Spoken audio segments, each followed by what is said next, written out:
To our channel DNA Academy. So CSIR UGC NET दिसंबर 2024 का result out हो चुका है। होपफुली आप सभी ने अपना रिज़ल्ट चेकआउट कर लिया होगा कि आपने क्वालिफाई किया या फिर नहीं क्वालिफाई किया, और अगर क्वालिफाई किया भी है तो कौन से वाले कैटेगरी में, क्योंकि रिज़ल्ट जो है वो 3 कैटेगरीज़ में आया है, जैसा कि आप सभी ने देखा होगा रिज़ल्ट में। तो आइए आज हम लोग डिस्कस करते हैं कि कैसे आपको चेक करना है कि आप कौन सी कैटेगरी में हैं और कौन सा वाला कैटेगरी आपको कितने बेनिफिट्स देता जाएगा। ये सारा कुछ आज हम लोग डिस्कस करते हैं। इसी बार से ये पैटर्न जो है वो मतलब लास्ट जो सेशन हुआ था उसके बाद से ही ये सारा पैटर्न चेंज हो गया। पहले तो हमारा ऐसे ही होता था, या तो JRF होता था या नेट क्वालिफाई होता था, बट अब जो है वो PhD एडमिशन को भी इंट्रोड्यूस कर दिया गया। तो चलिए हम लोग देख लेते हैं कि क्या क्या कैटेगरीज हैं और किस हिसाब से कौन से कैंडिडेट को कौन सा बेनिफिट मिलने जा रहा है। ठीक है, तो देखिए सबसे पहला जो कैटेगरी हमारा आता है वो होता है JRF। ठीक है, JRF जो होता है उसमें आपको फेलोशिप मिलती है। आप अगर कहीं भी PhD में एडमिशन लेते हो तो आपको फेलोशिप मिलती है। उसके बाद साथ ही साथ आप असिस्टेंट प्रोफेसर के एग्ज़ाम के लिए भी क्वालिफाई हो जाते हैं, मतलब उस पोस्ट के लिए आप लोग एलिजिबल हो जाते हो और आपको PhD प्रोग्राम में भी एडमिशन मिल जाता है। ऑब्वियसली अगर आपको फेलोशिप मिल रहा है तो वो तो सबसे अपर कैटेगरी हो गया ना, मतलब कि जैसे कि अगर हम लोग रैंक वाइज देखें ना तो सबसे ऊपर जो है वो JRF कैटेगरी हो जाएगा, उसके बाद उसके नीचे आ जाएगा हमारा नेट वाला कैटेगरी, और सबसे नीचे आ जाएगा ओनली PhD वाला। तो अगर आप JRF को क्वालिफाई कर रहे हो तो ये तीनों तो आप लोग साइमल्टेनियसली कवर अप कर ही ले रहे हो, वही चीज़ है यहाँ पे। तो आपको आप फेलोशिप के लिए एलिजिबल हो जाते हो। फेलोशिप जो कि आपको अभी UGC जो है वो 37K दे रही है JRF के लिए। तो ये वाला अमाउंट जो है वो आपको मिलेगा, इसके साथ कंटिजेंसी या HRA जो भी है वो सब कुछ ऐड होके आपको मिलता है। तो ये आपको आपके लिए ये बेनिफिट है कि आप एक तरीके से खुद को फिनेंशियली स्टेबल कर सकते हो। यहाँ पे आपको JRF मिल रहा है तो आप अपना PhD का जो भी खर्चा है या लैब वगैरह जो भी है साइंस के बच्चों के लिए वो सब आप लोग अपना यूज़ कर सकते हो। नेक्स्ट की है, आप जब भी असिस्टेंट प्रोफेसर का एग्ज़ाम आता है, फॉर्म आता है कहीं पे भी, तो आप एलिजिबल होते हो।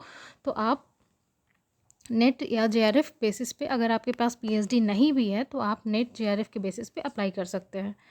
और सबसे लास्ट है कि PhD प्रोग्राम, तो ये तो आपको पता ही है कि PhD में आप लोग यहाँ इनरोल हो सकते हो। उसके बाद हम लोग देखिए बात करते हैं जो अगला कैटेगरी है ओनली नेट। ओनली नेट वाला जो कैटेगरी है इसमें आप असिस्टेंट प्रोफेसर के लिए एलिजिबल होते हो। मीन्स कि अगर कोई भी स्टेट अगर असिस्टेंट प्रोफेसर की वैकेंसी निकालती है तो आप लोग उस एग्ज़ाम में बैठ सकते हो, आप एग्ज़ाम दे सकते हो। डिपेंड करता है, जैसे कुछ स्टेट्स में होता है कि रिटन एग्ज़ाम होता है, कुछ में इंटरव्यू, तो वो स्टेट वाइज वेरी कर जाता है। बट आप बेसिक जो नीड है असिस्टेंट प्रोफेसर का, नेट या फिर PhD, तो अगर आपके पास PhD अभी नहीं है तो आप नेट के बेसिस पे भी अप्लाई कर सकते हो। मीन्स कि यू आर एलिजिबल, और उसके साथ PhD प्रोग्राम में भी आपको एडमिशन मिल सकता है। तो ये वाला जो कैटेगरी है ये आपका ये देखिए ये जो सेकेंड वाला कैटेगरी है ना, ये वाला कैटेगरी है। ठीक है, तो ऑब्वियसली ये अगर आप क्वालिफाई करते हो तो आप फिर इन दोनों के लिए एलिजिबल हो जा रहे हो, तो ओनली PhD या फिर नेट के लिए आप लोग यहाँ पे एलिजिबल हो जा रहे हैं। ठीक है, अब लास्ट में देखिए ये आता है हमारा only PhD, that is eligible only for PhD admission. बहुत से बच्चे अभी पूछ रहे हैं, बहुत को कन्फ्यूज़न है कि इससे हम लोगों को क्या एडवांटेज मिल सकता है। तो देखिए इससे आपको ये एडवांटेज मिलता है कि अभी जैसे कि अलग अलग यूनिवर्सिटीज या इंस्टीट्यूट्स अपना पैट का या PRT का या रेट का, PHU वगैरह में, इलाहाबाद यूनिवर्सिटी में रेट, हमारे बिहार में यहाँ पे पैट, मतलब स्टेट वाइज वेरी कर जाता है। मीन्स कि सी है वो चीज़ एक ही कि PhD एंट्रेंस एग्ज़ाम आपको देना, तो वो जो रिटन एग्ज़ाम देना होता है आपको, रिटन होता है या MCQ होता है या जो भी सब्जेक्टिव ऑब्जेक्टिव जो भी जो रिटन एग्ज़ाम होता है उससे आप एग्जेम्प्ट हो जाते हैं। लेकिन आपको इंटरव्यू में बैठना पड़ेगा, मतलब कि अगर आप 3 वाला कैटेगरी क्वालिफाई कर लिए तो आप PhD में सिक्योर सीट अलॉट कर ले रहे हो, ये बात की श्योरिटी नहीं है, आपको इंटरव्यू में बैठना ही पड़ेगा। एनीवेज इंटरव्यू में तो अगर आप JRF भी होते हो ना, तो आपको मान लो आप JRF ही हो, AIR 1 लेके आ गए हो, बट अगर आप इंटरव्यू में अच्छा परफॉर्म नहीं कर पा रहे हो तो भी आपको एडमिशन नहीं मिलेगा। तो बेसिकली सारा कुछ वहाँ पे इंटरव्यू पे डिपेंड हो जाता है। लेकिन इस वाले कैटेगरी में ये आपको फ़ायदा है कि जो रिटन एग्ज़ाम है ना, आप उससे एग्जेम्प्टेड कैटेगरी में आ जाते हो, तो आपको रिटन एग्ज़ाम नहीं देना होगा। आपको अपना इंटरव्यू या फिर रिसर्च प्रपोजल वगैरह जो भी यूनिवर्सिटी की नीड है उस पर आपको फोकस करना होगा। बाकी बच्चों की तरह आपको रिटन एग्ज़ाम के लिए भी कम्पीट नहीं करना होगा। तो होपफुली आपको समझ में आ गया होगा कि जो 3 कैटेगरीज़ हैं उनका क्या क्या बेनिफिट है, कैसे कैसे अप्लाई किया जा सकता है। ठीक है, अब नेक्स्ट हम लोग देखते हैं क्या, अब जो हमारा आज कट ऑफ रिलीज़ हुआ है, कट ऑफ को हम लोग सब्जेक्ट वाइज देखते हैं। तो देखिए यहाँ पे जो कट ऑफ है सब्जेक्ट वाइज भी है और कैटेगरी वाइज भी है। जैसा कि मैंने आपको बताया, कैटेगरी 1 है JRF, कैटेगरी 2 है एलिजिबिलिटी फॉर असिस्टेंट प्रोफेसर, और लास्ट में admission to only PhD, that is category 3। तो देखिए सब्जेक्ट वाइज यहाँ पे तो केमिकल साइंस है, अर्थ साइंस है, लाइफ साइंस है, मैथमेटिकल साइंस है, फिजिकल साइंस है। तो सभी में परसेंटेज में दिया हुआ है, देखिए सभी का परसेंटेज है। बट वी आर लकी, हम लाइफ साइंस के बच्चों के लिए परसेंटेज नहीं परसेंटाइल आ जाता है, क्योंकि पेपर नॉर्मलाइज होता है एज बिकॉज ये 2 शिफ्ट में कंडक्ट होता है। तो इसीलिए हमारा यहाँ पे है परसेंटाइल। तो देखिए 99 गया है, 99.031 गया है जनरल का। आप जिस भी कैटेगरी में बिलोंग करते हैं देख लीजिए, आपका EWS, OBC, SC, ST and PWD तीनों का अलग अलग कैटेगरी वाइज सारा कुछ रिजल्ट यहाँ पे दिया हुआ है। ये एग्ज़ाम जो कब का था, एग्ज़ाम था आपका दिसंबर 2024। एग्ज़ाम जो हेल्ड हुआ था वो हुआ था आपका 28 फरवरी, 1 मार्च, 2 मार्च 2025, यानी कि सेशन आपका था दिसंबर 2024। बट कोविड के बाद से इसका सारा सेशन डिले ही चल रहा है, तो एग्ज़ाम जो है वो आपका मार्च 2025 में हेल्ड हुआ था। तो देख लीजिए आप लोग अपने कैटेगरी वाइज कि कौन से किस वाले कैटेगरी में आप अप्लाई कर रहे हैं और कौन सा वाला एग्ज़ाम आप क्वालिफाई किए हुए, सब कुछ आप लोग देख लीजिए। अब नेक्स्ट हम लोग देखते हैं क्या, स्पेशली हमारे जो DNA अकेडमी पे लाइफ साइंस के बच्चे हैं उनके लिए ये कट ऑफ लिस्ट है, जो कि देखिए अलग अलग है। JRF के लिए, असिस्टेंट प्रोफेसर के लिए, ओनली PhD के लिए। तो अभी जो अपियरिंग वाले बच्चे होंगे जो MSc फाइनल या 3rd सेमेस्टर या 2nd सेमेस्टर में होंगे, मोस्ट ऑफ द केसेस में उनका कैटेगरी 3 क्वालिफाई हुआ होगा या जो भी हुआ होगा। आप लोग एक बार चेक कर लीजिए, यहाँ पे सेपरेटली सबका दिया हुआ है कि कौन सा कट ऑफ कितना गया है, ठीक है। अब नेक्स्ट हम लोग देखते हैं क्या, ये जो रिज़ल्ट है वो there is no separate cut off for part ABC। जैसे कि बहुत सारे बैंकिंग वगैरह के एग्जाम में होता है ना, पार्ट ABC करके आता है। यहाँ पे CSI UGC नेट कोई भी पार्ट ABC करके कट ऑफ नहीं कंसीडर करता।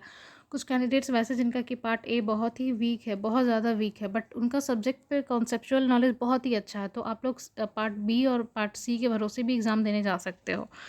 तो ये चीज़ यहाँ पे आपको बेनिफिट मिलता है कि मतलब part wise, section wise cut off नहीं जाता है, ठीक है। और देखिए the date of declaration of result of joint UGC CSIR UGC NET examination December 2024 exam is 30 April 2025। यानी कि अभी आपका स्कोर कार्ड नहीं आया, जो स्कोर कार्ड आएगा ना उस पर भी आपका जो रिजल्ट का डेट है वो हो जाएगा 30/4/2025।